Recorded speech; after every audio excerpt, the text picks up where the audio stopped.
সবাইকে স্বাগতম বাংলা আপডেট ৭৩। জানিয়ে দিচ্ছি আজ ৬ জুলাই রোববার দেশে আবহাওয়া বিস্তারিত খবর। আসুন জেনে নেই জেলাভিত্তিক খবর, কোথায় কেমন আবহাওয়া থাকবে। ঢাকা ও আশেপাশের অঞ্চলে ঢাকায় সকাল থেকে মেঘলা আকাশ থাকবে, দুপুরের পর মাঝারি থেকে হালকা বৃষ্টি হতে পারে। সর্বোচ্চ তাপমাত্রা ৩৩ ডিগ্রি সেলসিয়াস উঠতে পারে। চট্টগ্রাম বিভাগে বৃষ্টি অব্যাহত থাকতে পারে, বিশেষ করে পাহাড়ি এলাকায় বৃষ্টির সম্ভাবনা বেশি থাকবে, তাই সবাইকে সতর্ক থাকতে হবে। এদিকে খুলনা বরিশাল বিক্ষিপ্ত বৃষ্টি হবে, তবে দুপুরের পর থেকে আকাশ পরিষ্কার হতে পারে, বাতাসের আর্দ্রতা বেশি থাকবে। রাজশাহী ও রংপুর বিভাগে রংপুর অঞ্চলে গরম বেশি থাকবে, তবে বিকেলের দিকে হালকা বৃষ্টির সম্ভাবনা আছে। সর্বনিম্ন তাপমাত্রা ২৬ ডিগ্রি সেলসিয়াস থাকবে।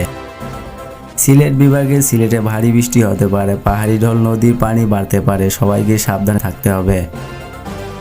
এদিকে ময়মনসিংহে গরম আর বৃষ্টি দুটোই থাকবে, দুপুরের পর বৃষ্টিপাতের সম্ভাবনা বেশি আরও থাকতে পারে। সারা দেশের সামগ্রিক চিত্র, দেশে বেশিরভাগের জেলায় বৃষ্টি হতে পারে, গরম আর বাতাসের আর্দ্রতা বেশি থাকবে।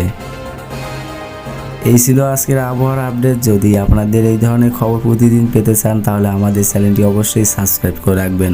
ধন্যবাদ, সবাই ভালো থাকবেন। ভিডিওটি ভালো লাগলে অবশ্যই একটা লাইক দিবেন।